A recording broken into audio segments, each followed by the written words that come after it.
বাঙালি মানেই আমরা মাছ খেতে ভালোবাসি, আর তার সাথে মাছের নানা রকমের পদ। মাছের চচ্চড়ি মানে বিশেষ করে ছোটো মাছের চচ্চড়ি তো আমরা খেয়েই থাকি, কিন্তু আজকে আমি বানাবো রুই মাছের চচ্চড়ি। তার জন্য রুই মাছের পিসগুলোতে প্রথমে ভালো করে নুন আর হলুদ মাখিয়ে নেব। কড়াইতে সর্ষের তেল গরম করতে বসিয়ে দিয়েছি, মাছগুলো এপিট ওপিট ভেজে আমি তুলে নেব।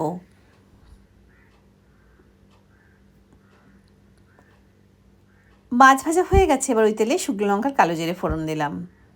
ফোড়ন থেকে হালকা গন্ধ বেরোলে লম্বা লম্বা করে কেটে রাখা আলু দেবো। আলুটা একটু ভাজা ভাজা হয়ে গেলে বেশ ভালো পরিমাণে দেবো হলো পেঁয়াজ কুচি, দিয়ে দিলাম হলো নুন, হলুদ গুঁড়ো, লঙ্কা গুঁড়ো আর রঙের জন্য একটু কাশ্মীরি লঙ্কা গুঁড়ো। বেশ খানিকটা ভাজা ভাজা করে নেব। তারপর দিলাম টমেটো কুচি আর দুটো চেরা কাঁচা লঙ্কা।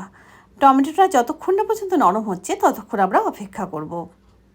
পরিমাণ মতো জল দিয়ে দিলাম, ঝোল ফুটে উঠলে ভেজে রাখা মাছগুলো দিয়ে দেবো। ভালো করে ফুটিয়ে নিয়ে নামানোর ঠিক আগে দিয়ে দেবো হলো ধনেপাতা কুচি। গরম ভাতের সাথে দুর্দান্ত লাগে।